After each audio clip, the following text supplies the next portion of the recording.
Welcome in. Yeah, we've got some not new equipment. It's been in my garage for about 4 years because I never use it, but I figured I'd show you how to use it, and we'll try a different way of soldering today. You can see I've brought a load more Game Gears off eBay. We're going to try and get a VDP that actually works, and I figured we'd try this other way first. Basically, let's see how it goes. I'm just trying to find that video. I think it was the video from yesterday where we looked inside the back of the Game Gears to see which version they were. I want to see if I can find that image, and then I can just look in the back of all these instead of trying to actually. Why am I trying to look at the video when I can actually just get it? Oh, that's the point. I've got no 2A6, have I? I don't know what a 2A6 looks like. I've got none in stock. The one over here. Yeah, there's actually. I've got one with the CPU still on. So when we look in the back cover, we're after C38, I think is what you see in the back. Yeah, we definitely need a VDP emoji. That is 100% a thing we need. So one of the things we've had, obviously quite a few people must watch these streams. No, this isn't laser soldering. Maybe we'll do that in future. This is just infrared. But quite a few people, rightly so, when we're doing like so many Game Gears, we've had a lot of VDP failures, as everybody knows. But one thing we have to bear in mind is that all of these Game Gears I've been working on up until now, this is the new batch since then, I brought like 100 off a guy in the US. That were ones he couldn't get working, and he knew his stuff because he'd worked on a lot of Game Gears, and these were all ones that he couldn't get to work no matter what he tried. So that's probably why we saw so many bad VDPs in, you know, the last batch. Of course, every single one of these has got a cover over so we can't see inside, so we're going to have to open them all up. So people were basically wondering why were we getting so many bad VDPs on Game Gears. Is it the soldering? Is it the temperature? Is it the voltage going in the re-PCB? Lots of questions. This one looks like it's knackered, it's rusted and rotting. So I figured, even though I'm pretty confident it's not the soldering or the USB or any other issues, it doesn't harm to try new techniques anyway. But this is now a fresh batch of Game Gears off eBay, which is the first time we've used a new batch that isn't a purposefully set of broke Game Gears. So what we'll do is try this new technique, and we can continue to use it and see if we get a good streak of VDPs. And then if we do, I'm purposely going to show you and try and prove that I can completely overheat the chip by a huge amount and it's not going to die. Either that, or I'm going to prove myself wrong and I'm going to kill a VDP. So the idea will be hopefully get a working VDP, and then I'm going to melt it with 500-degree air for 3 minutes, let it cool down, show it still works, do that 5 times in a row, and show you how resilient these VDPs are. Or I'm going to do that, kill it straight away, and we've learned something new, which would be that we need to be a bit more gentle with them. So either way, we want to find out. Yes, there we go. So we've got a 2A6, which is what we want. So hopefully all these are going to be 2A6, but that's unlikely. I've only got as well, time we want 10 to, I've got to go about 10 past 5 today, so it's just a quick stream, but it should give us plenty of time to try this new technique.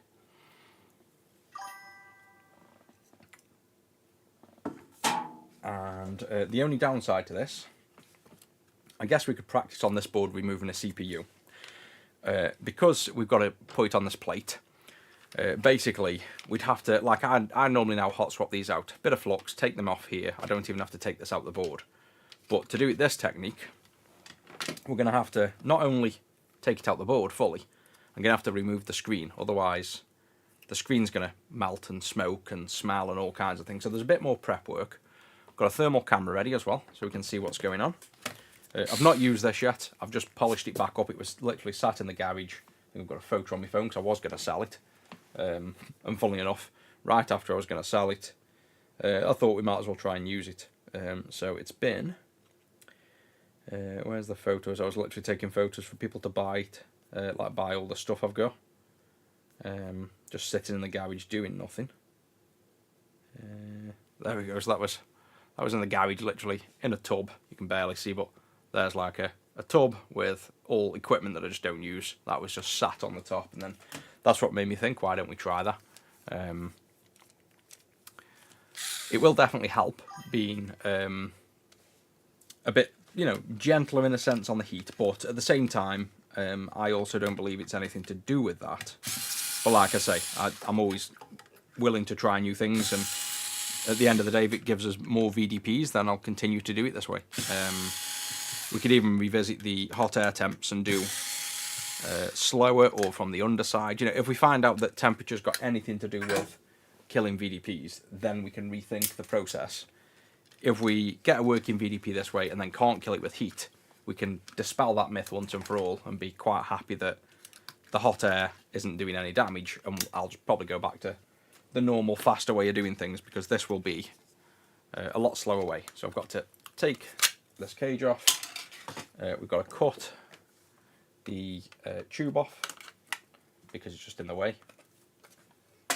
The screen we're not going to use, so I'm going to be brutal. Just rip the screen off. Sorry guys, but that's the way that's coming off.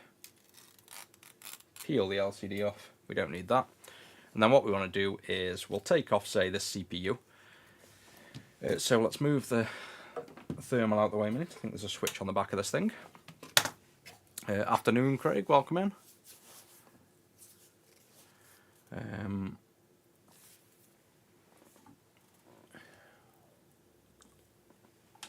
We've got this thing, hot air gun, fixed in position. So the idea would be preheater under here. This is an infrared tube. This should sit above, and then this would blow hot air down. So you can see you've got to get this in the perfect position to do this.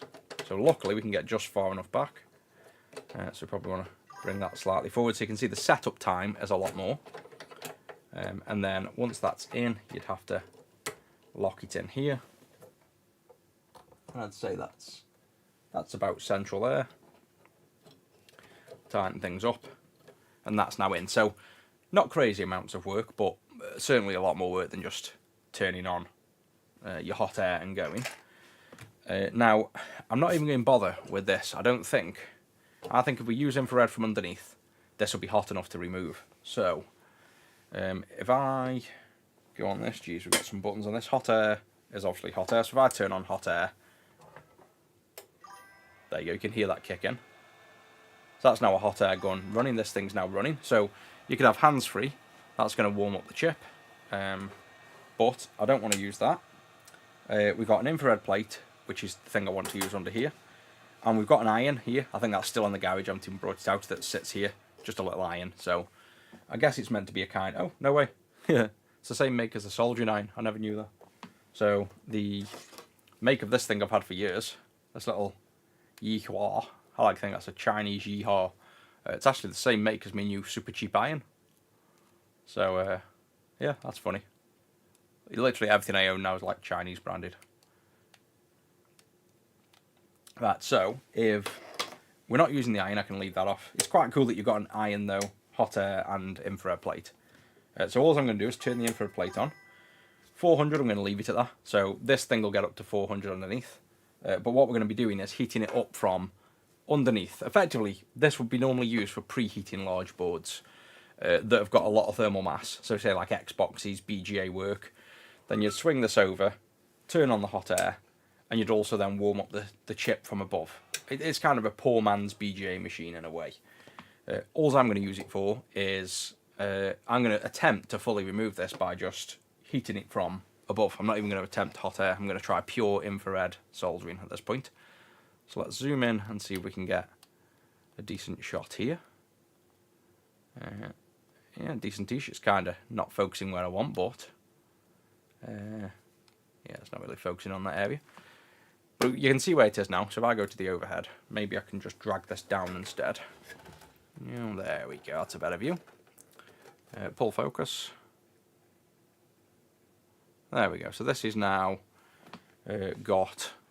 I can swing back to that a minute and zoom out so you can see the thermal. So what we'll do first is, we should see, like, yeah, I can feel that's getting warm already. We can use this to see, I guess, the temperature of this and the rough temperature of the board to give us some gauge of what we're doing and how long things take. What board is this? This is a Game Gear, so we've got multiple Game Gears here. The goal is to remove these ASICs a bit more gently than with hot air to see if the hot air technique has anything to do with damaging the chips or not.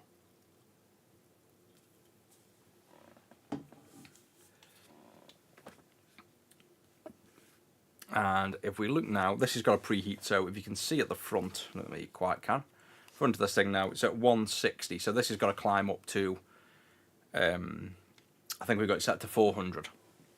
So obviously you normally wouldn't necessarily put this board on here. You'd wait for the infrared to get hot enough and then put your board in place. So this is going to be a bit of a cheat in terms of time, because this board is going to be on sooner than that. But while we're waiting, let's unscrew another board, and then what we can do is, if we get the timings right, we will put another chip on. The idea is try and get it so we've got, similar to the hot air, a known kind of perfect timing. Just drop a Game Gear on, wait X amount of time, and then lift the chip off. A good thing on this as well, let's put some flux on, because that will give us a good indicator when the flux starts bubbling of whereabouts we're at in the process. So it's up to 220 at the minute. And the first one's just going to be me getting a feel for this machine, like if it's even going to work. I'm not going to time anything for now, I just want to see what's going on. What we're modding, we are transferring, well, we're removing chips from Game Gears at the minute. And I have in the background, we've got two white PCBs with a questionable CPU on that one. This one has got very lightly a known fully working Game Gear except the VDP, and unfortunately we've got a bad VDP there. The only other one we had yesterday was also a bad VDP, so we're trying to get a VDP off a Game Gear working, and then once we've got a working one, I'm going to try and kill it. Let's see how resilient they are, which I really shouldn't, because we need every VDP we can get, but in the name of science, I need to know. Basically, I want to know how durable they are. Once we know that, then we can change technique if it turns out heat really is a killer of them.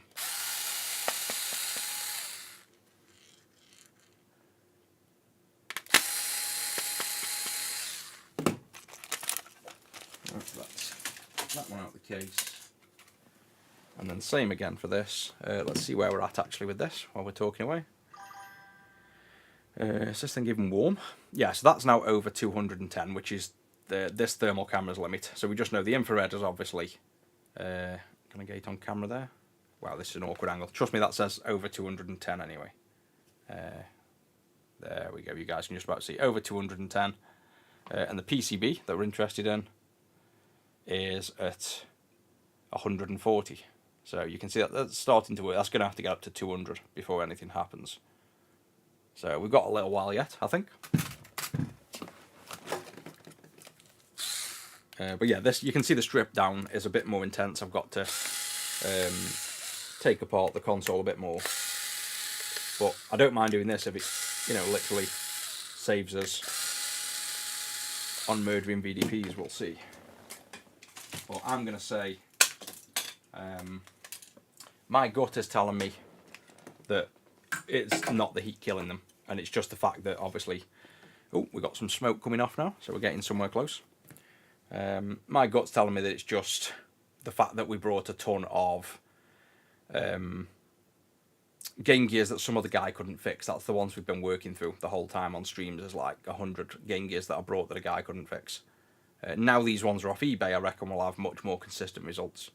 Right, that's at 140, and we've got some smoke. So the flux is starting to smoke at 140. The infrared's only at 360 yet, it's not at the 400, which I think it should be set to.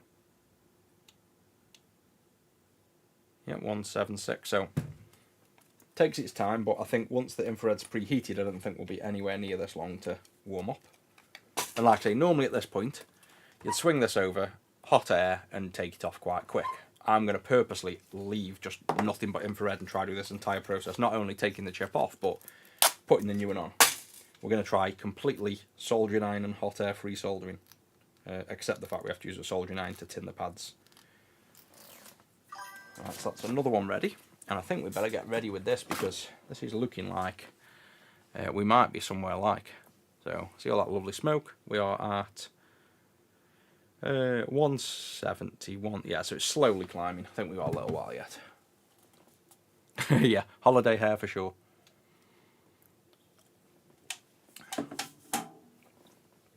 It's also, I've just been shopping for a few clothes, so I've been trying on hoodies over and over. So my hair's kind of gone flat, but it was a bit more styled.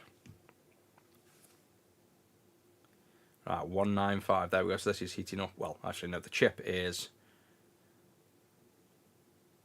actually the coolest part, which is good. So if you see over here, if I pull focus up to the camera without melting my camera, can't quite pull it focused enough. But see how the chip is black? That's like cold, like dark red.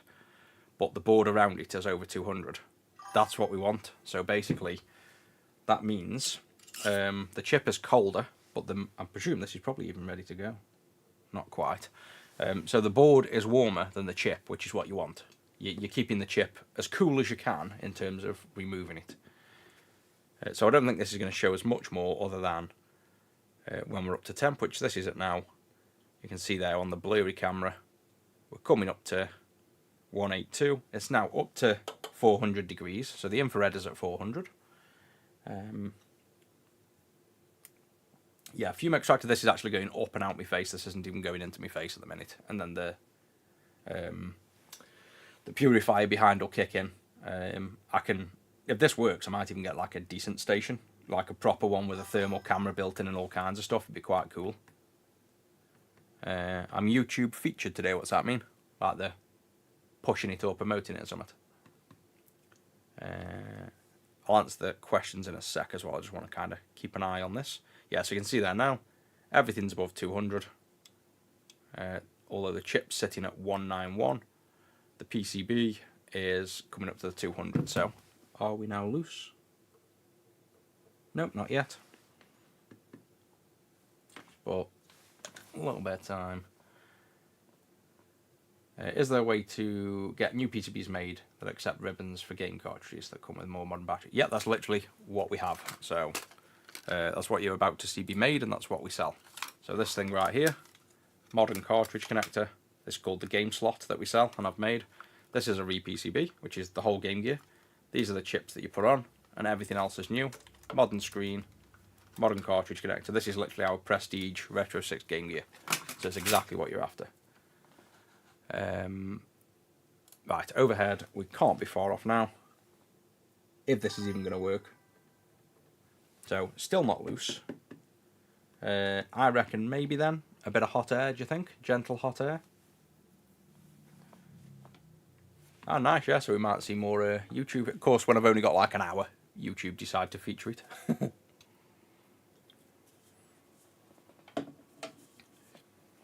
You need the chips, but we also sell them fully assembled. So if you go on the website and look for re-PCB, R-E-PCB, you can buy it fully done. You can even buy the entire console done. You don't need anything. There's literally do-it-yourself boards, there's do-it-yourself mods, there's send in your own Game Gear, or there's buy one fully built. There's literally every version.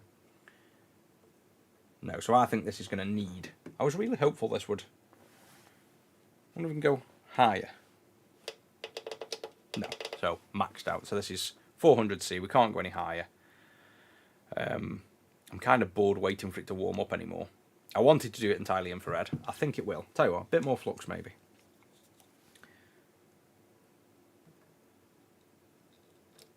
If not, I could get it off. We'd have to go closer, which means maybe custom rails to get this lower to the infrared. I mean, that is hot. I can see bubbling. I presume you guys maybe can. Let me zoom in a bit. You'll see there's that air purifier kicking in. I'll show you that. So, see the solder bubbling here? So I think we are. Ooh, that's a lot of smoke. Let me sit back. That's look at this. This is the sign it's about to come off, to be honest. So I think we're going to get there. That's definitely going to go. See all the bubbling? That's the flux bubbling. That's right when we're about to lift, I reckon. Are we free? I wonder if this is free, you know, and that's... it might be the assembly glue underneath. I bet this has been free for ages. No, that's... oh, yeah. It's been loose for ages, I think. I think that's... No, it doesn't look... The traces are lifting off there, I think. Yeah, no, that's not come off at all. So, we can't quite infrared it fully. But, we could do this. Put the hot air on, say at 300C. So now, we've preheated the board. And then this is only 300. You know, we work at 480. So the temperature over the chip is much lower at the minute. And let's see if this warms up enough. So, didn't quite come off with just infrared. We'll try on the next one maybe. See if it does, because I still hold hope that it would.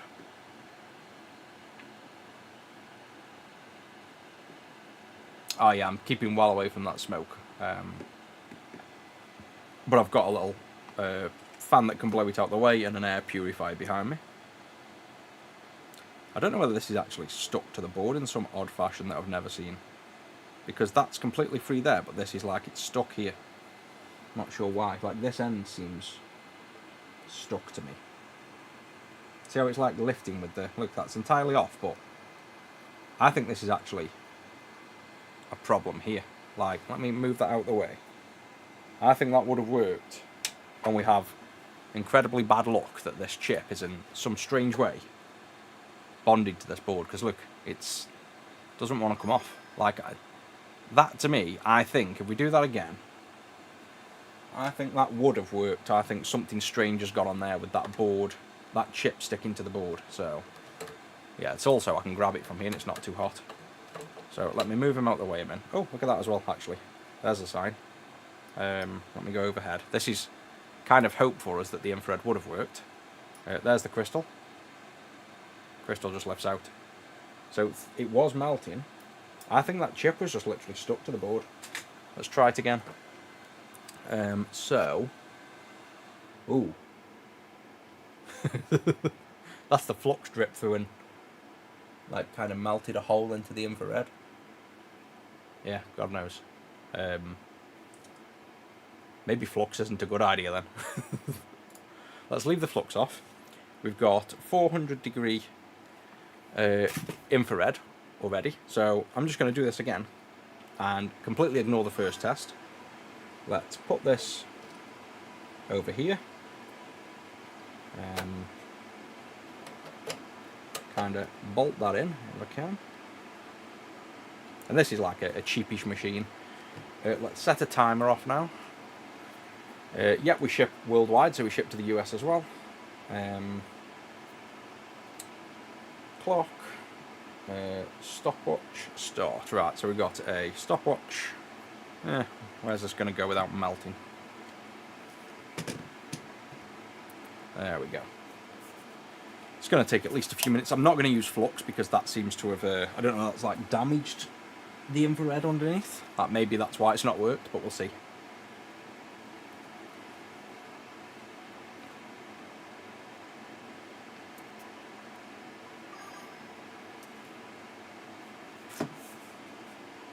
Do I fix all the bits of tech? Yeah, we fix, we fix all retro stuff at the minute, and we're too busy really to take on too many other things that aren't retro.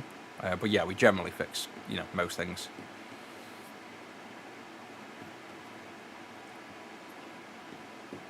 Repairing automotive ECUs? No. I mean, I'd like to, but again, we're too busy really for doing that. I did used to try and, I didn't try, I did have all the tools to flash.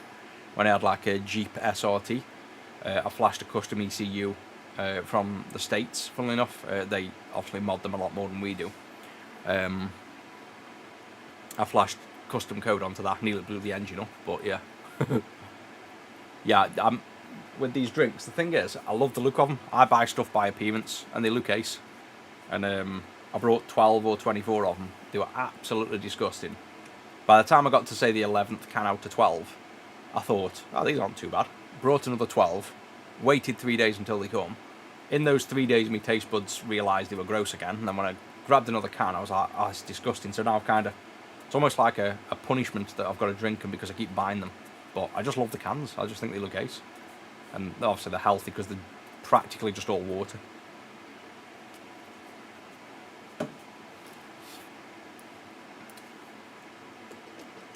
Yeah, this is like definitely a slower method of doing this job. I'll tell you what, we'll try the crystal. I think if the crystal comes loose, like if we can lift this crystal out, basically. Is that focus there? Yeah, we're in focus already. Zoom out a little bit. I'm going to take it that if it can melt the crystal, then it'll get hot enough to remove the chips. And I think that chip sticking there was, honestly, I just think that was a one-off. So let's give it, I think it'd take at least probably 3 or 4 minutes maybe to warm up, because it's got to heat the whole board from underneath. But I do think this is going to work. If not, then it's obviously a blast of the hot air gun as well. But we're trying to keep the heat as low as possible, basically, on this. That's the goal.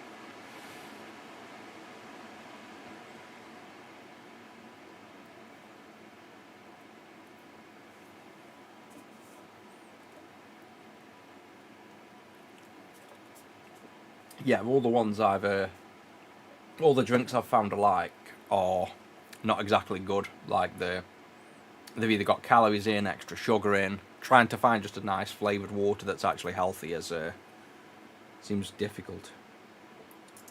Yeah, I don't think this is I don't know that I could wait this long. I think what we do is, I don't know, why do I want to feel like this is going to work? Can we put this board lower? We could, but how do we do that? Do I just put the board straight on the infrared? Is that bad? I think we do that. Sod this bracket off. Sorry, Game Gear. Onto the fire you go. Ah, this is going to come off, because I've just basically plonked it straight onto the infrared panel. And this will still be colder than using hot air from above, but I'd say this is going to get the chip off. Unless I've killed the thing, because there's that burny thing. I don't know whether I've kind of killed the infrared panel in that spot or not. I don't think I would have. It's just been going 4 minutes 18 seconds. Do I do a clean power for the Wii? No, unfortunately I don't really work on the Wii, no, unfortunately. Essence from Iceland. Nice, I'll try it. In fact, yeah, no, I haven't had that. I was going to say, I think the name rings a bell, but it doesn't. Oh, there you go. Da-da! VDP is off. CPU isn't yet, but VDP is off. Is the crystal ready? Crystal's off. Look at that. Hey, I like this. Silent soldering.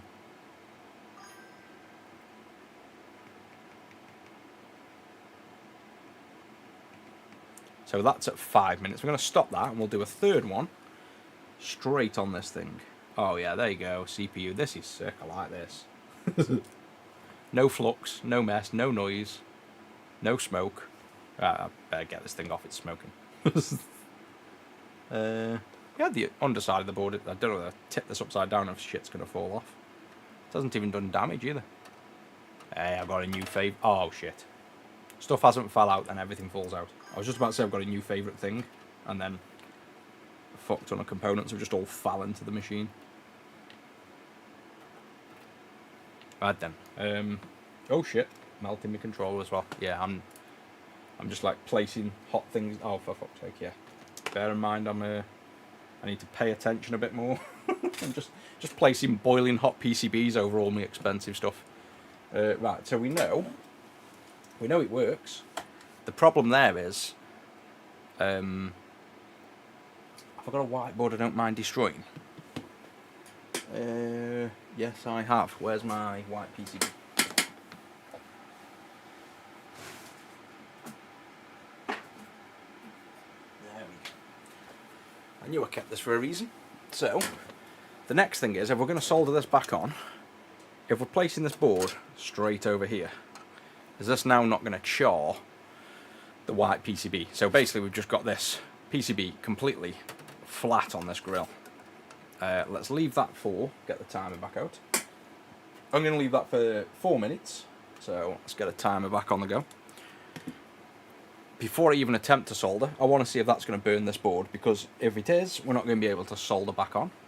But we can get the chips off this way, so that's one thing. And the chips I could do with, because the thermal camera only goes up to 210, I could do with the infrared probe thing, which I don't know where it is, and I can't be bothered to get at the minute.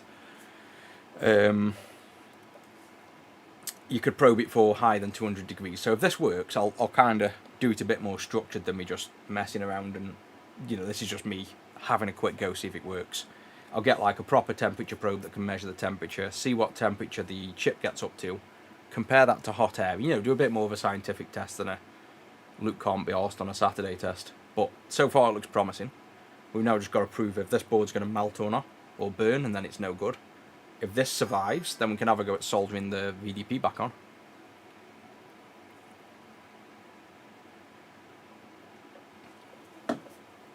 Oh yeah, I know that dude. Yeah, I haven't seen him floating around in a while, but yeah, I know that meme. Lynx Clean Power battery the Clean Power is just AA batteries. You don't actually recharge them. If you put the USB-C port in, then it'll get noise. Oh, this thing's smoking. Let's check if he's burnt yet. Nope, he's survived. Smells burny. Smells very smells very burny, but he hasn't burnt yet. Yeah, so the USB port on the Lynx Clean Power, you want a clean power supply, otherwise you'll get noise. I'm going to work on figuring out a way that you can still use dirty USB power supplies and not get noise, but until then, go with Anker, the Anker power supply, basically.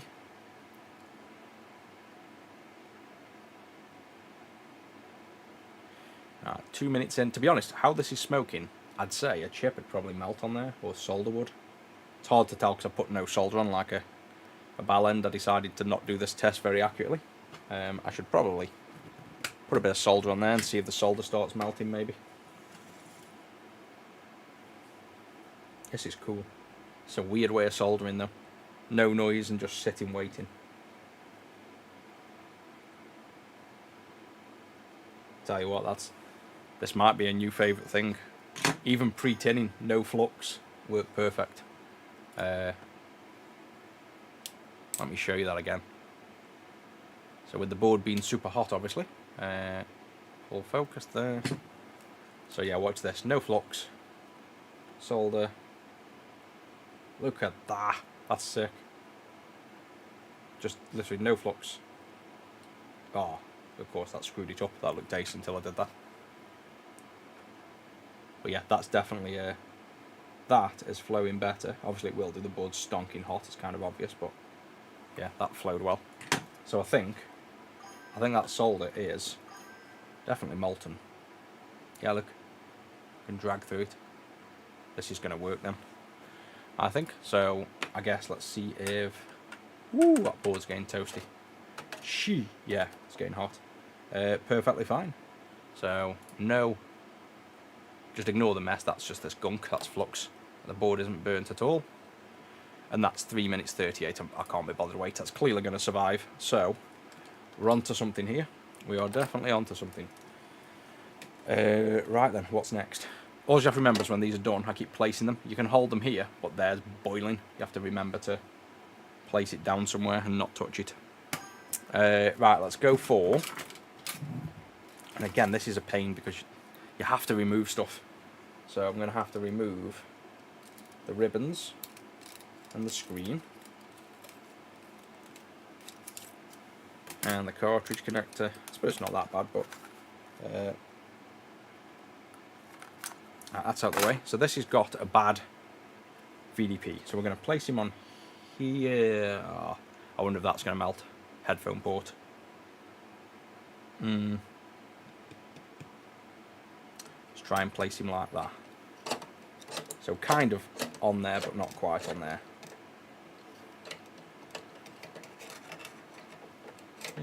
There we go. Oh.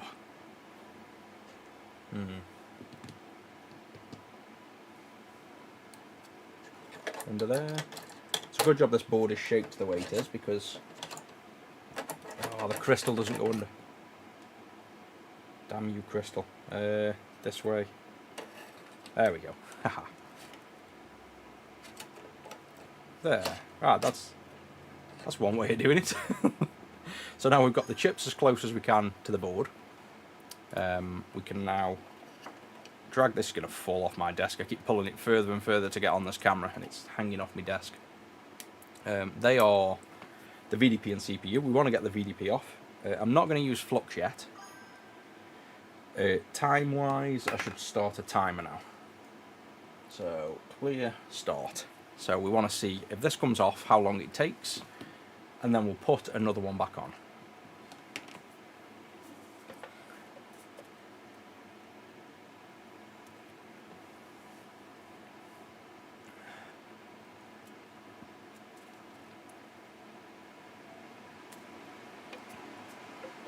Oh yeah, the lives, I can't hide the fact that stuff goes wrong.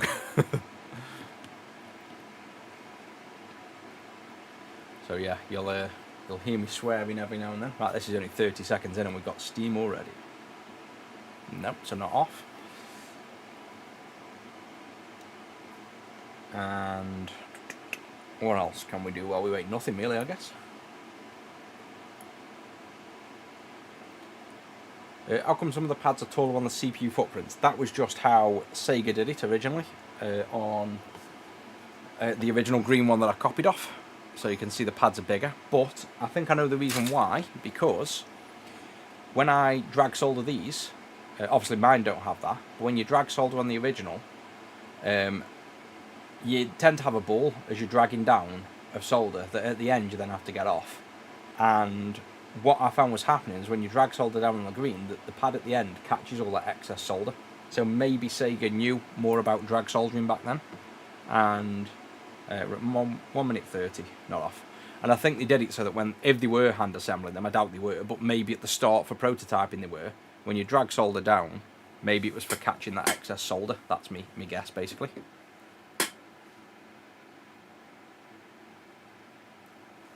Yeah, this is definitely this is definitely the start of how we made fire. Somebody did this originally and got something too hot and then saw smoke. I don't know what the smoke even is. Maybe residual flux. Maybe the inner PCB layers. I don't know. This PCB is a Game Gear, so it's a board I've made. Right, we're at 2 minutes 10. Yes, look at that. And the beauty of this, 2 minutes 10. So that took just over 2 minutes to get off. We just turn this around. All the pins are straight because we've lifted it off with it. This will be the key. Plonk you on. And they're already going to be molten. They won't have even cooled because they're still under heat.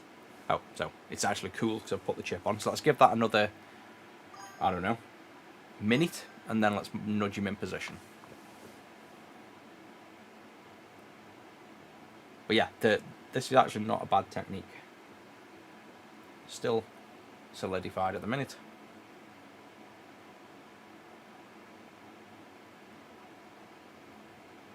The only thing is, this one will be in a nice little reflow, because obviously he's there as well. Yes, go on, get on.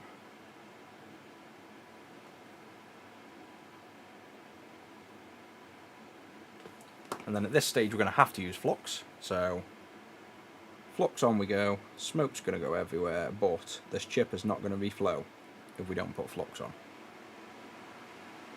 So is this now, people that don't want to solder at all can do this. The thing is, it's hard to see at this angle. I'd like to try and... Oh yeah, it's literally working.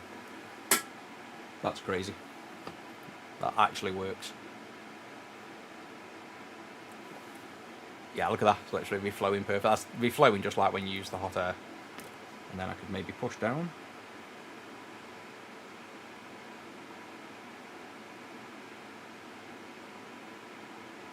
Yep, it's gone solid again, so let's give him... He's been on now 1.5 minutes since we took him off, and it's been on the board 4 minutes total. And like I say, we might be burning the board underneath at this time, we don't really know, but that's what we're here to find out. I think I'd be tempted to use the hot air just to speed this up. But for the first one, let's use pure infrared, just so we can do what the title said and it's not clickbait.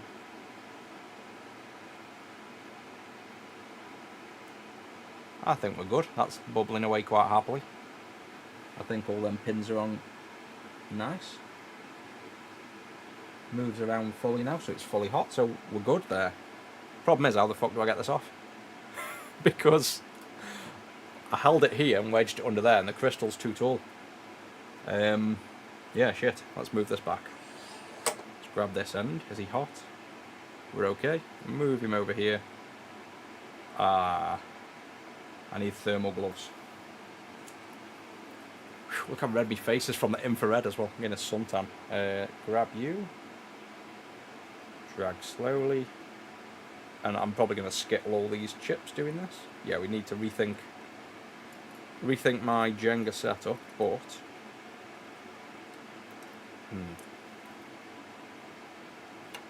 Come on. Hot things. There we go. I don't know where I'm going to go with this, though. We're free. Right. Where do I place other hot thing? Ow, ow. There we go. Right, get that away from my face, that's boiling. So, principle is proven. Yeah, I could have just turned the machine off. Not a bad idea. I think it was more fun this way. I think we've proven that we can get a VDP on with nothing but infrared, but I think we'd want hot air as well. That took 6 minutes as opposed to about 30 seconds with hot air. So unless this proves it's going to make a world of difference, that is a hell of a lot slower process. And a lot more. I'm sure I could perfect the process a bit more. Obviously, very first go of anything takes a lot more time and energy. We want to probably... What can I do? Maybe move this. I kind of want to keep that preheated in case we do this again, but it's in my way. Ow, the machine's hot as well. Everything's freaking hot. Yeah, this is being passed off to Zach if this works anyway. I don't have to do it then. Let's have a look at this. So, under the scope. That has done... That's done a perfect job. Like, literally perfect. Did we burn anything though? Either that's old flux or we burnt the board. I think it's just old flux though. Is that brown? Let's see. Yes, indestructible whiteboard wins again. Just flux. So it's done a really, really good job. Like, I don't think it's quite as good as my hot airing, just because, I don't know, maybe it's better to be honest, but just looks like a tiny bit dry jointy maybe. But maybe I'm being a bit of a perfectionist in terms of the solder balls, but that's soldered good. So that's definitely worked. Whether it's done any different, I guess the proof is if this happens to be a bad VDP as well, there goes the whole heat theory straight out the window anyway, because if this is still dead, it's clearly nothing to do with heat and it's just more luck, because that is probably the slowest temperature you could ever transfer any electronic component with solder, personally. I don't think we could have put the chip under less thermal stress if we tried. All the other chips seem to have survived as well, and the board's stone cold already, so I think that means we're ready to see if this works, I think. Now, the other concern people have had is using this cable, is it killing the VDP? Because it's not. People either think this isn't regulated, which it is. USB has to be regulated. There's literally a USB organisation that say you have to regulate the 5 volt. But there's a concern that people actually think, is this regulated enough and, you know, doing damage? So we can plug it into this board, and then we can get the scope up and see what my USB power brick I've been doing this all along with is actually outputting. I tell you what, that infrared though, I feel like I've got a suntan. My face is burning up from it. It's like radiating over here. Let me just, actually, shouldn't be soldering with ground attached.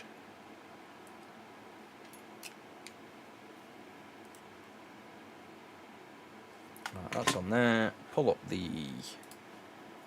I need to keep an eye on time as well, but just guys let me know when it's like 5 o'clock, because I'm not even paying attention to time and then I'll forget and get in trouble. Solder bridge on the bottom of the VDP, I'll have a look in a minute.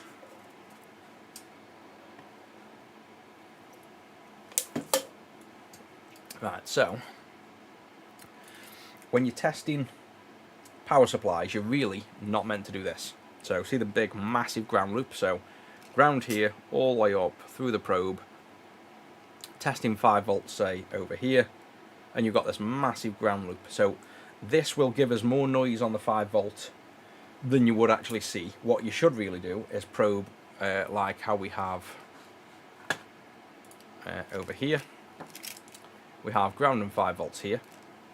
We should realistically probe here and here with the oscilloscope, and it gives you a more closed loop. I'm going to purposely make the big long ground loop so we can see the worst case scenario of this 5 volt power. Like, this is as bad as it would ever be, and it's not really super accurate. It's going to purposely show it even worse than it is. So this is under load. This is literally loaded up. If we go on the 5 volts, there's this 5 volt power supply. So you can see there's quite a bit of ripple on there. Let's have a look at the measurement. Amplitude. You can see we've got 300. We can also go slower, and it's more averaged out, or faster, and you can see the actual ripples here. So there's the main pulse that's giving us a ripple. So it's between 200 and 300 millivolts of ripple on there, which is also, if we look at where the 5 volt line is, there's 5 volt and the ripple's perfectly around it. So it's a 5 volt regulated power supply with a decent amount of ripple. But if you know how to measure these things, you don't measure power ripple above 20 megahertz. The theory is, and it's not by me, it's by smarter people with PhDs and things, you measure ripple with a 20 megahertz filter on, because it's ICs don't typically see very high and short bursts of pulses and frequencies. So this is a raw measurement, but a realistic accurate measurement is putting a 20 megahertz filter on, and you can see that drops it significantly. You could also go to AC mode, lower the voltage down to really boost up the noise if you wanted to see what it was made of, zoom in, and there's your kind of high voltage peaks. So these peaks are the USB regulating. These are like when the voltage drops, it boosts, drops, boosts. This is normal for all switching power supplies, and our clean powers are typically like 12 to 40 millivolts. This is 200, so realistically it's like a 200 millivolt. So not the cleanest, and that's what some people think might be doing damage as well. I don't think that, but again, to eliminate all of these potential problems in one go, we're also not going to use the USB port for now. We're going to use a where are we? A new power core. And this thing, oh, this is a prototype, but so long as it's not, I don't think I changed the design or improved anything. Let's see what, actually, I don't know whether this is going to pass through the same 5 volts or not. I've closed down the oscilloscope, 1 second. We'll use basically a power core, which is obviously known to work on consoles, and we've sold, I think, nearly 1,000 already as well, so we know these things work and they don't kill anything.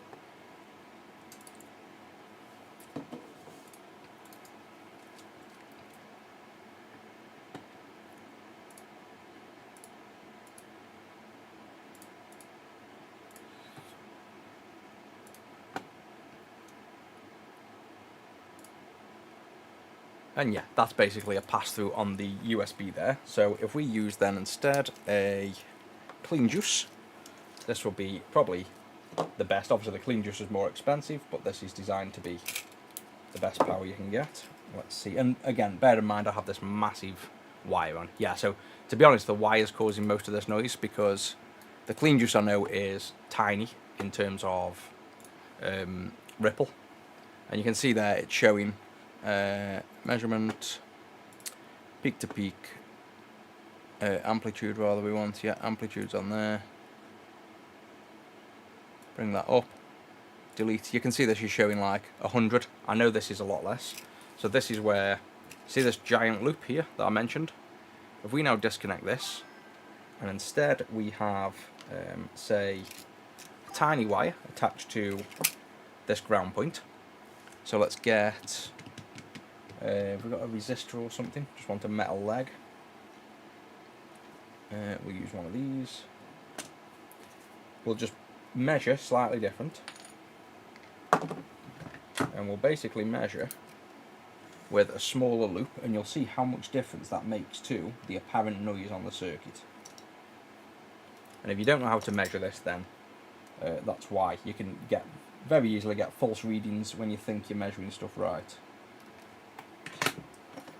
And what you're meant to do is you can actually get a probe where you take this off completely, and this is a baby spring that clips on here, so you can actually attach a ground clip from here to here, like a very small probe, and that's how you're meant to measure ripple. So this is still classed as a big ground loop, but for the purposes of this test, I'll show you how much difference that makes. If we have power on there, that on there, turn on, and there you go. So there's basically, you can't even see the ripple there. We go in, put the 20 megs on, AC, and you can see that's now dropped it to 84 from 300, and that's just literally reducing this wire. So if we reduce this wire even further and soldered on from here to here, and I've done this test before, I know the clean just gives us like 40 milliamps. So let's go back to the USB straight in, the thing we were concerned about. So I'm just going to plug the USB straight into here. Oh, he says as he nearly rips the clean screen off because it's stuck to the mat. Let me connect him back up. And we'll remeasure that ripple on the USB. And bear in mind this was, what did we say? 300 millivolt ripple. And nothing's changed. We're powering it up with the same cable. And now if we measure there, press play, let's see if it's improved. So there you go. That's actually as low as the clean juice. So now if I was to show you that we're not doing anything different, we have the USB straight in, a shortish loop there. If we now measure the ripple, you can see literally perfect. So this power supply, when you're measuring it correctly, is perfectly fine. It's got 4.99 volts and it's got less than 70 millivolts of ripple. So that can dispel the myth that this is doing damage. That's a super clean USB. But it can also show, if you don't know how to test, when we were testing over here on this loop, which we can do again, just to show you, if you don't know how to test, you can think there's more problems than there are. So if we then go on there with a big ground loop, and you can see it's gone up to the 200 again. So if we go closer, oh, where am I going with this? Go to AC, come down, and you've got like 100. So even just reconnecting this has improved it. So that's 140, and I'll do it straight on, ungrip this, grip it onto that closer point, and there you go, 50. So all I'm doing, 50 millivolt ripple, grip off, grip onto this over here, and you magically have way more ripple. So it's all just about knowing how to measure. But long story short, this is as clean as the clean juice, which we've sold for 6 years now, and as clean as the power core. So we know my USB test is definitely not the problem, basically. So we'll go ahead and power this up with, well, we'll keep the test fair. We'll still power it up with the clean juice, ignoring the fact that we know the USB isn't a problem. And now what we've done is we have a VDP we just transferred over on the lowest possible temperature using infrared only, no hot air, the chip's not even been directly under any heat, and We've got it on the board ready to test. We're going to power up without the USB as well, because that's another potential cause of a problem. This is the one we're hoping works, so now we've got to put the screen on. I need to put a power ribbon on, because it doesn't even have one on at the minute. And then this is the most gentle way we could have possibly put this chip on. And then, like I say, hopefully this is going to work, and then we're going to see what it takes to kill this VDP.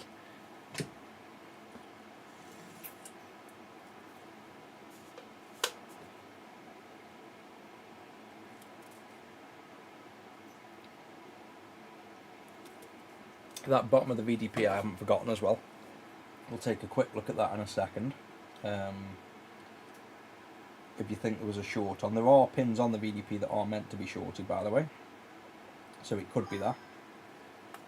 That's the connector on. So let's take a quick look over here. I'll tell you what, this infrared heater's killing me. It's literally burning my face up, and it's sat over there. Right, where did you see the join, or you thought you saw the join?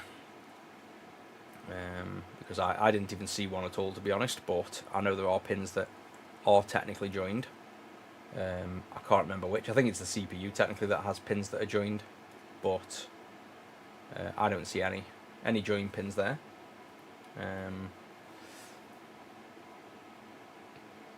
Give up watching the Veil. Yeah, I don't blame you.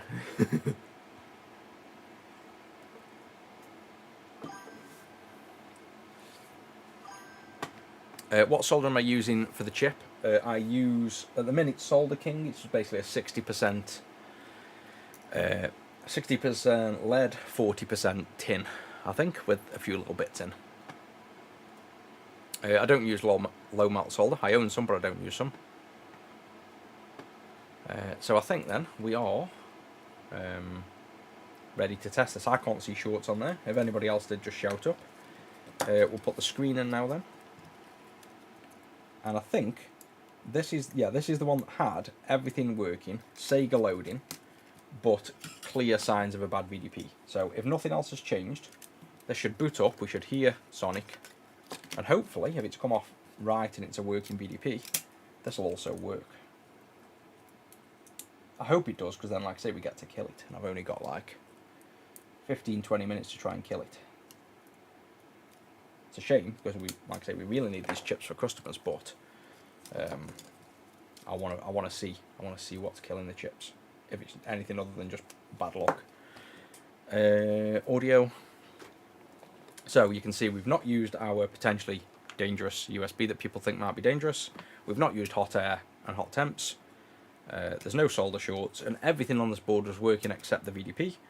This is also a Game Gear from eBay, so not one of me stock from another guy. Like every other one we've had is literally from one person, so I could have been given almost a purposeful batch of known bad VDPs, but that doesn't really matter. So let's see.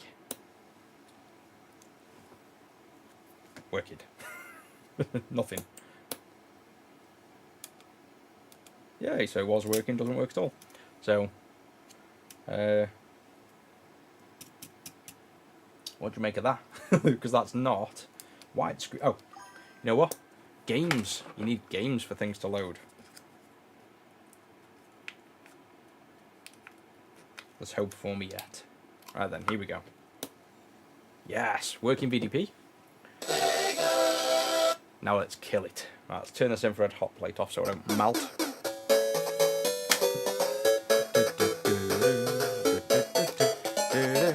Right, so good VDP, great start. Now we try to kill this thing. So let's finish with either this thing survives everything and we prove that it's not weak, or we find out what we've potentially been doing wrong to kill these things. First thing we can do, unplug the clean juice, plug in the USB test lead. So this is the thing that people think might kill it. Let's see. Still good.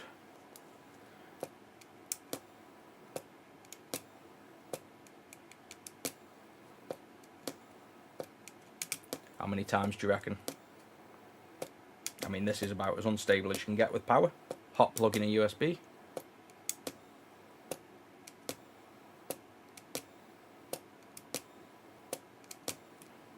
reset.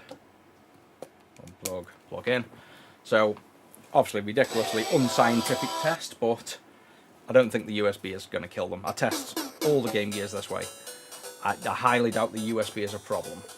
That's just one of the concerns people have. That's like probably the least concern. People think it might be the USB.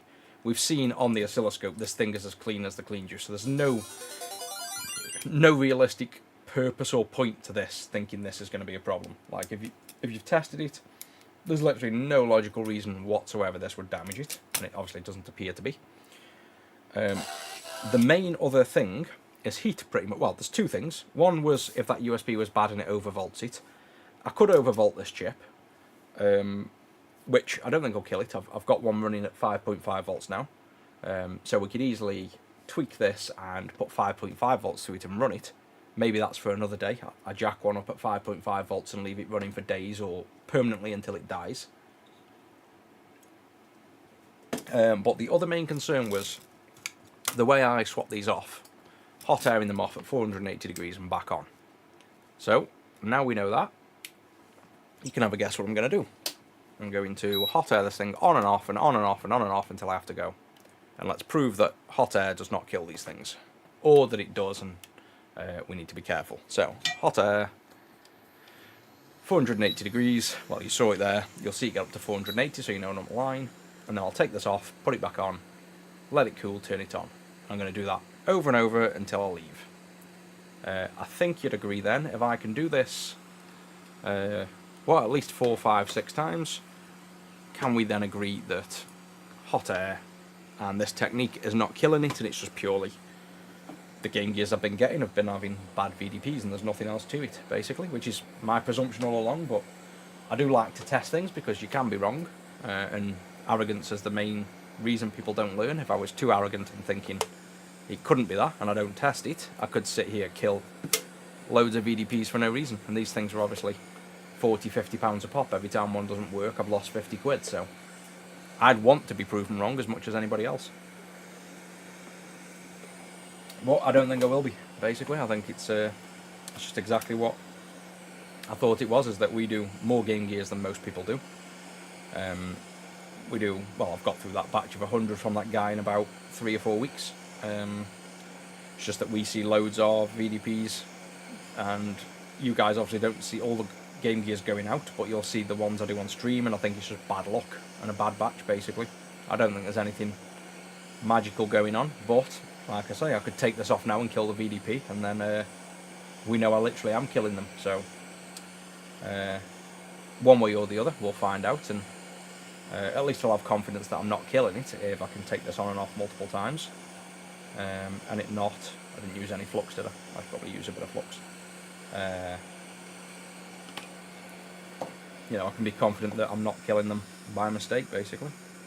Bit of flux on there. I mean, do I take it on and off loads, or do I just sit here and warm it up an absolute ton? Like, there's two options. I'll remove it and put it back on, and then if that's off, we could clean that flux under there while we're here, I guess, just for the sake.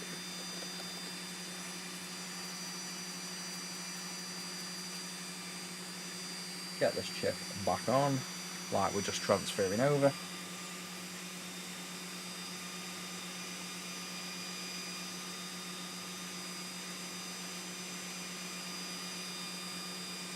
It's my usual alignment skills. This is about as aligned as you get it. Sorry, there we go. That's good enough for me again. Do exactly what I would do. Plenty of flux, plenty of hot air. And this hasn't even had a break. This has come straight off, straight back on. So, yeah, I think we will as well. We'll do the standard first, just literally a hot swap. So, acting like I've just literally put this thing on the normal way. If it survives that, I'll maybe do it once more, just to prove it definitely isn't the heat. You know, taking it on and off in a short succession. If that doesn't kill it, we'll really, really overheat this thing on the bench and see if it still survives. If it survives a bench purposeful overheat, we know it's not temperature, basically. So, I think you'll all agree that's about as much heat as I use when I'm doing it. Nice and close with the hot air.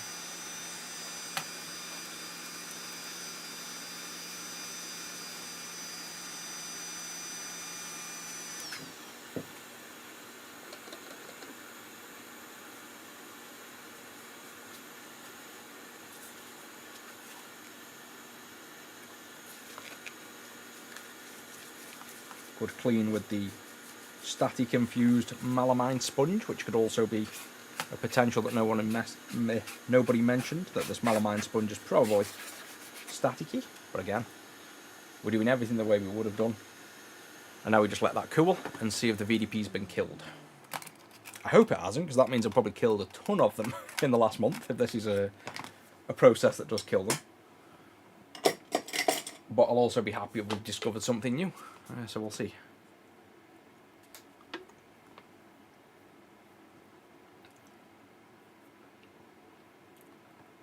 Yeah, the other fun thing is, if it is bond wires inside, we can repair them. And I've got plenty of bad VDPs. I can grind one down and find the exact positions you typically have the pads. And I could also oscilloscope probe the whole chip, because they all seem to die almost identical. The most common death, if I show you, of the VDP is always, well, very often, one specific visual failure. So if it is going to fail a certain way, maybe that's just how it fails, basically. That's just, if something fails, the whole thing looks like that. But if I just pull up, it's like an advert for you. I'm not sponsored, honestly. And I don't want to be sponsored. I don't want to drink any more of them. Pull this up. So if I scroll down on here, that's the most common one there. So see these slightly diagonal lines here, and bear in mind this is upside down screen. Those two diagonal lines and then random data.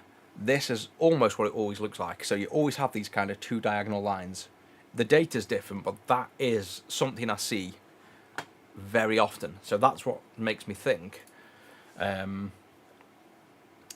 if there is a failure that's semi-common, we might be able to find a cause. Right, that's cool enough. Let's power up. You watch, I'll laugh if this has killed it. No way. So yeah, heat is killing it. So it's just purely the hot air. Wow, so I've been destroying these chips. Or melamine sponge. That's the other thing we could have done. So what we'd have to do next is, yeah, that's crazy. So heat is killing the VDPs.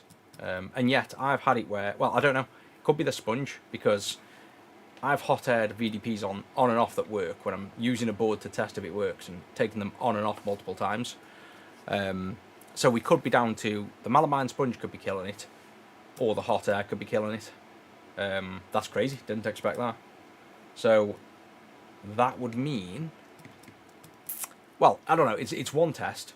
Heat is obviously, heat or this is a problem, or yeah, it could just be the heat that we've done it multiple times. But that's fairly conclusive that literally a working VDP hot aired off has likely killed it, and that's, I've done that exactly as I would, which is 480 degrees Celsius hot airing it on and off. So we could still hot air it. We likely just want to lower the temperature down and try that, but that's a shame. That means I've probably killed quite a few VDPs. I am now the VDP killer. We can't blame the VDPs for being shit, it's me just killing them. Yeah, 6 minutes. I've probably got 10 minutes overlap, so we can do like 17 minutes. Right, so where does that leave us? Because I don't really want to use this, although that's quite cool. Most people won't have one of them. I still want to hot air it, but that does mean they're quite sensitive to heat then. Or like I say, I didn't clean it with the sponge, which probably should be the next test. We should probably, I should have probably done that first, but I didn't expect it. We could infrared swap another VDP on, then clean it with the melamine sponge in case this is killing it. This might be generating static and killing it. Might be nothing to do with heat. So, can we get, I don't think we're going to get a, I've just turned this off as well. I don't think we're going to get another VDP swap in 7 minutes and tested. But let's start. Let's see where we get. But yeah, that's a discovery. So if you're following my guides at the minute, just be careful because it's either the hot air killing it or the melamine sponge killing it, or we're just incredibly bad luck there, which I doubt. I think it is literally. It does look like these VDPs are sensitive to heat, which is the first time I think I've ever known heat to kill a chip. That's why I'm kind of thinking it's the melamine sponge. So let's see. We need to. I can hot air this chip off because we don't need the. We literally don't need to be careful with this now. It's dead. So let me just hot air this VDP off, and then we will get another Game Gear. Wow, so I've been destroying Game Gears. I need a new hoodie. VDP killer, the VDP ripper.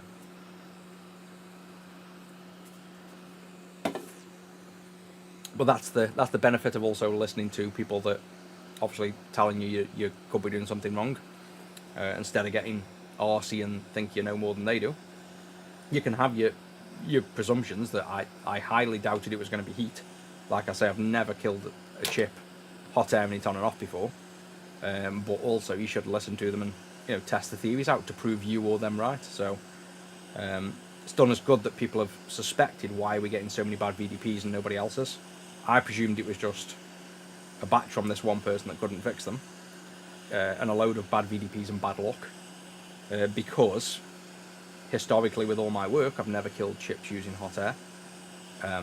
So that's my presumption for why I figured I was right. It made logical sense, but obviously I think by the looks of this test that was completely wrong. We are killing them with air, maybe.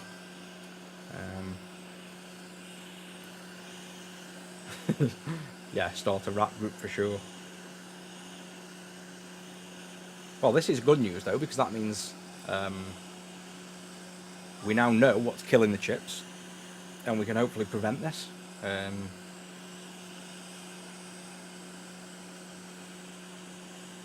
That is proper. I did not expect that result, so good, but quite shocked at that. I'm wondering, like I say, whether it's this melamine sponge now. But again, why if it was a sponge or air, nothing else ever dies? The CPU never dies. The Z80 never dies. Why is this thing not coming off? Oh, because I've got it on a big metal plate absorbing all the heat. This normally takes seconds and it's taking forever to come off. The VDP must just be more susceptible in general to whatever causes it to die, whereas the CPU and Z80 obviously aren't that sensitive.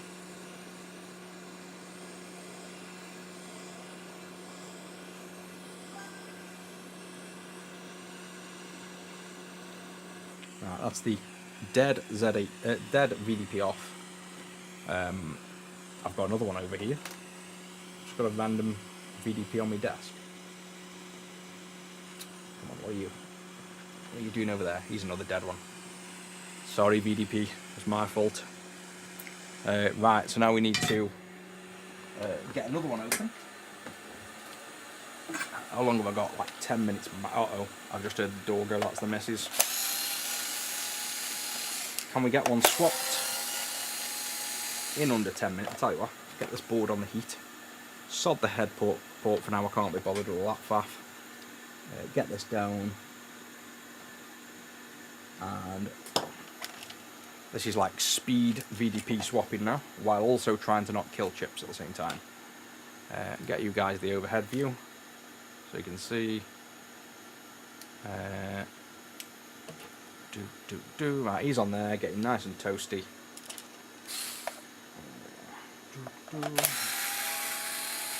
Oh no, now it's the gate as well. Who could possibly? Oh, that's the kids ordering takeaway. That is definitely. Yeah, right, Zach's ordered a takeaway. It's just popped up on my phone. I'll let them get that. Right, so please be a 2-chip.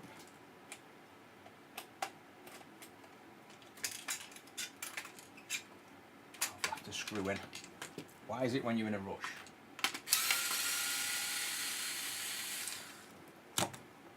Oh no, what am I doing anyway? Yes, 2-chip. I'm warming the wrong board up as well. This board, you come off. You don't even need to warm up yet. We're meant to be warming up the board, we need to take the VDP off. Aye. We'll get there in a minute.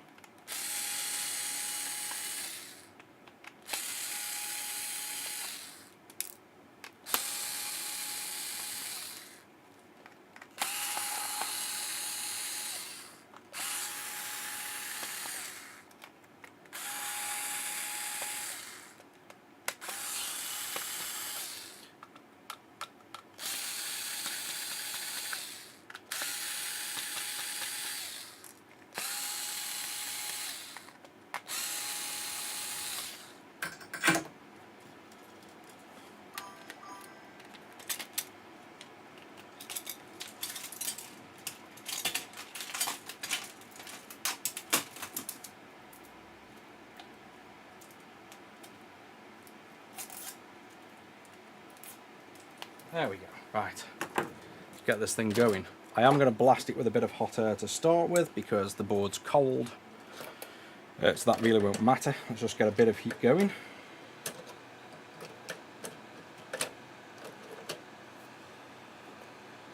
And then once this is warmed up a little bit, I'm going to remove it and transfer it over to this other board. Clean that dirty flux off now.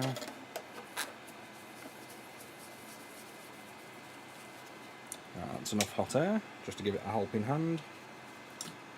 Going to get fresh flux ready on the whiteboard.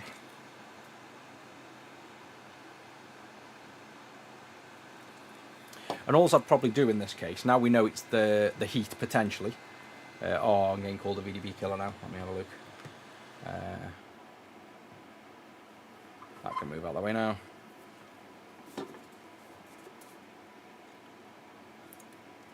Yeah, we can definitely do a bit more scientific test on this now, and you don't necessarily need to use the infrared because it's obviously quite slow, but it's helped us to prove that it is heat, you know, excessive heat on the chip. Well, like I say, we still could be talking the melamine sponge at the minute, but let's presume it's the heat. You can just lower the hot air temps down and figure out the right temps. You could also protect the chip with, I think somebody just mentioned that, like, you know, a ceramic chip or a heatsink on top. You could also get, I don't think I've got one. Maybe I have. Nope. You can get nozzles that have hot air channels around the legs and not on top of the chip. We could hot air the board from the underneath. There's loads of different things we can do. But the key will be, if we know it's heat, we can work around that. And if we know we see that failure, we know we've killed it with heat. It's very much likely we've killed it because I've never really seen that. The only other thing that stuck in my mind is I've never really seen that visual on a VDP before, like that death, if you will. So that was something in the back of my mind that I'd never seen that visual. And now we know why. So I think at least if we see that going forward, it's likely we've killed it with heat.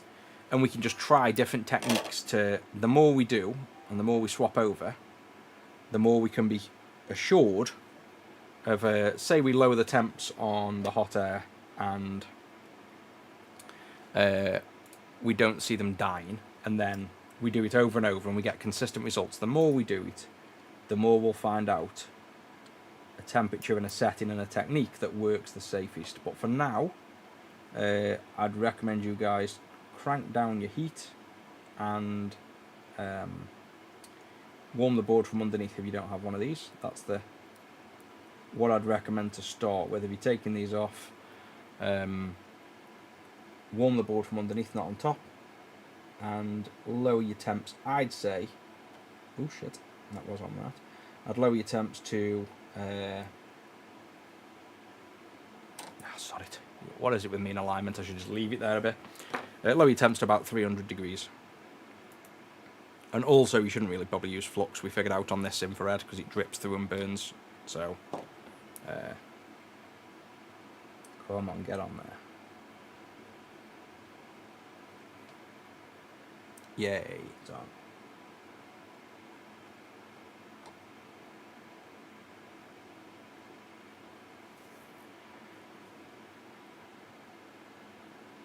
And, like I say, we're presuming it's the heat at the minute. Kapton tape won't protect much. No, it's not a thermal barrier. it's an airflow barrier, so to protect a little bit. But no, I'm not a massive fan of Kapton tape. That's good enough, I reckon. Yeah, it looks good enough to me. Then I'm stuck in this awkward thing again where I've got hot thing in my hand. Move you over there. Move you. Right, I haven't got time now to do another one, so I can turn that off anyway safely, because I'm not going to have time to do another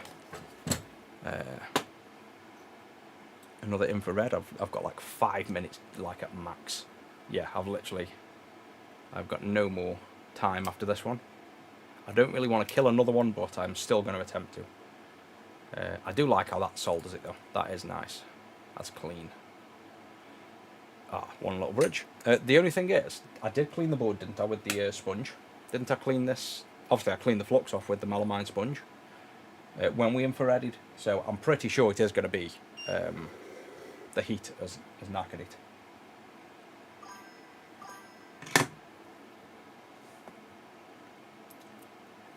Ordered a PS2 this month. Yeah, I've seen that PS2. I'll be building. I'll probably build it on stream for you. It's going to be. I'm away for a week. When I'm back, I've got 4 to do. So, but yeah, it'll get there before Christmas. But it'll be probably 3 weeks, I'd say.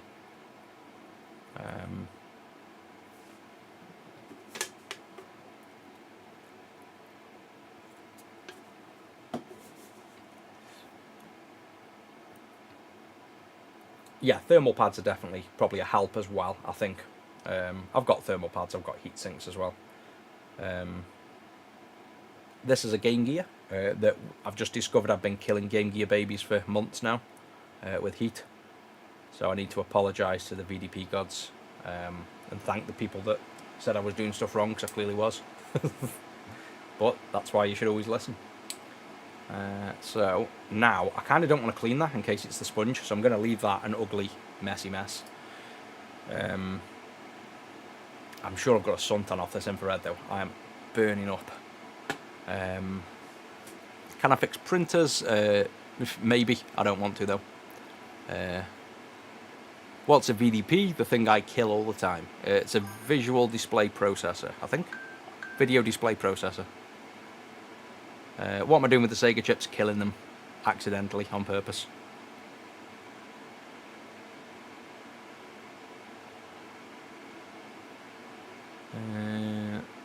I got to recap some SMD caps on a VCR. You can take off, if you go on YouTube, Retro 6 Live, go to the playbacks, you will see on the series where I am fixing a PC Engine GT, that's in the title, I show you how to measure all the capacitors and find values.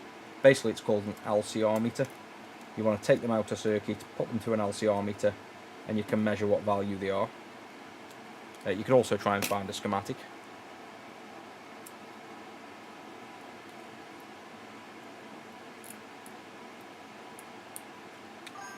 I'm kind of happy because now I've got a bit more confidence in the VDPs. Like, that was starting to become a thing that like was going to be a problem, but now I know it's just me. That's ace. Of course, you know the next stream though is going to be all about finding the perfect way to kill a VDP. So we want to find that optimal temperature, in which case they screw up.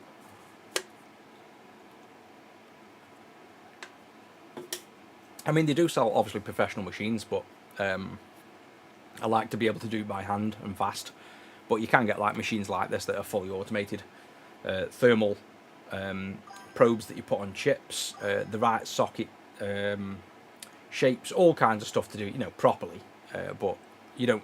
I've never had to do that before. This is one of those cases where, yeah, that's nice and cool. It looks like we need it. So, have we got another 1 minute? Come on. Yeah, see, so VDPs are fine. It's just me killing them. Right, let's kill it. Sponge time. While it's on. Oh, doesn't like that. So this disproves static problem. This is generating as much static as you'll ever see. Yeah, it's not going to be a static issue.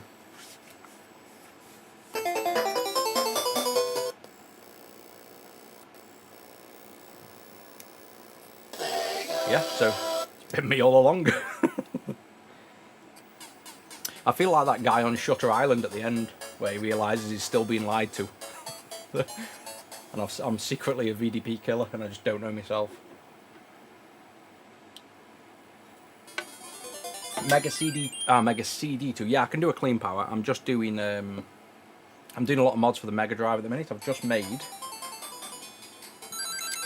Why do I feel like I've seen it on my desk? I know I've seen it on my desk. Mega Drive 2 RGB. Where have I put it? I've literally seen that.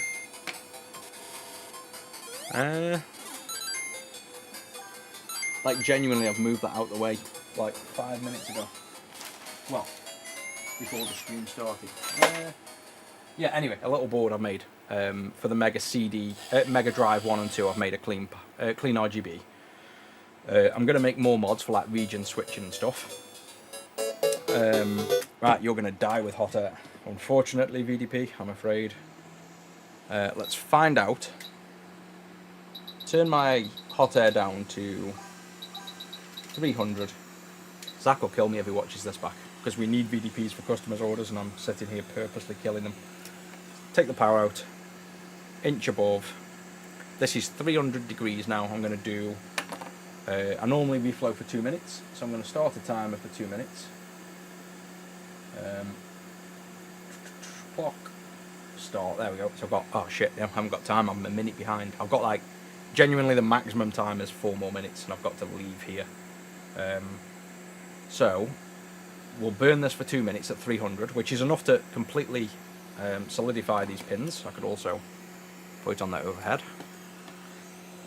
Let's see this go molten. Well, I presume and hopefully it will go molten, because then we know we could remove it. And to be honest, I probably shouldn't, because what I'm going to recommend to do this is heat from underneath. So let's not be wasteful of these. I'd recommend we heat from underneath like this until it goes molten, and we can lift it off and do a full reflow with basically a hot air gun underneath the board. That's the way I'm going to recommend you remove these, and that's it, I think. So let me save that for another correctly thought out and planned video, not rushing and purposely trying to kill these things. But that's a good find. So we now know pretty confidently it's not the USB port, it's not the melamine sponge. We've just absolutely annihilated that by, you know, rubbing it while it's on and everything. I think it literally is just too hot, killing the chips with heat. So let's turn that on. That's still quite hot. Let's turn him on while he's hot. Yeah, so he's still fine. Melamine sponge. That's as much cleaning as I'll be doing. So it's got to be the heat. That's bottom line. So yeah, even Zach said, "Oh, you're killing them with heat," and I'm like, "No, don't be silly. I know what I'm doing. I've done hundreds of these. Do you know who I am?" And then no, clearly it's me killing it with heat. So first time I've ever known a chip to die from 480 degree and like 1 minute 30. But obviously VDPs only seem to die. I've killed about one CPU which could have been faulty. I've had about 6 Z80s, and these get treated exactly the same. So it's not like, you know, the technique is wrong. I swap SNES chips, Mega CD chips, FRAM chips. You've seen me do it all the time with loads of chips. They don't die, but this VDP does die. So this is sensitive to heat. So it's not like the whole, you know, the process we're doing is wrong, but these are definitely fragile to heat, which is ace, because now we know it, we can protect them more and make sure we do the, you know, find a better way now of swapping these over.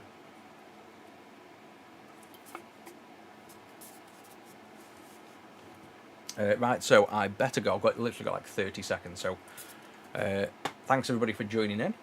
Glad we discovered something new. Thanks for all the critics that have highlighted all the potential problems. That's why you should always listen to them. And yeah, if you're going to do these, ignore all my previous videos. Stop hot airing the VDP for now until I've done more tests. Either use some infrared or use the hot air station at 300 degrees from underneath, and be careful of these with heat, basically, is the answer.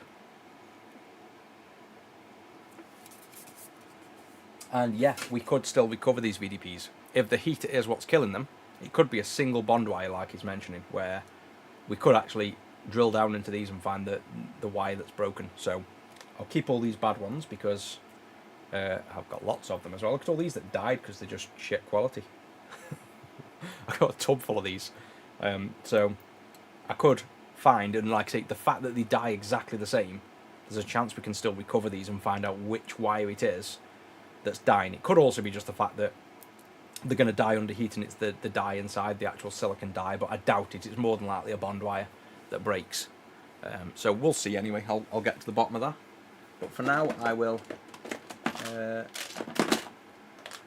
put them in my tub of even more dead VDPs. So we've got even more in here. Yeah, graveyard. Put a cross on him because I killed him. Sad face. There we go. So that's the final, hopefully the last VDP I kill. But yeah, nice to learn new stuff, and now we can hopefully stop having problems. We should be able to get a nice streak on these now. We'll have to go for a Game Gear win streak and see how many Game Gears we can just do in a row that don't die. Right, I'm going to leave this in a complete mess and disappear. Let me have a quick catch up on chat. What are we fixing today? We have just basically figured out the cause of constant dead VDPs, which turns out to be me and too much heat. We've solved it with infrared, super delicate, slow removal. We've done it twice to prove it, and I'm going to find the best way now to not have to use this infrared slowly to get VDPs on without them dying. So we just need a new technique basically. But for now I've got to run, so thanks everyone for joining in, and I might be back on tomorrow. Then I'll be away for a week, so you won't see me then until next Saturday. And yeah, I do make PCBs by hand, prototypes. Not all the time, because the factory's now doing them me for free, because I order so much. Oh yeah, wait till Rusty finds out I've been killing VDPs. He's not going to be happy. Right guys, I will catch you tomorrow. Pretty sure I'll be on tomorrow. You can watch it back on VODs as well if you want. On YouTube and Twitch you can watch this whole stream back if you want. VDP, no, they won't read correct if they're broke. On an LCR meter, sorry, not a VDP. I got VDP in the head.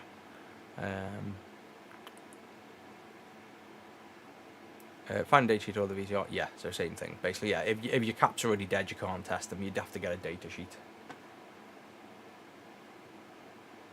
Yeah, loads of ideas. Keep them coming for how we're going to do this.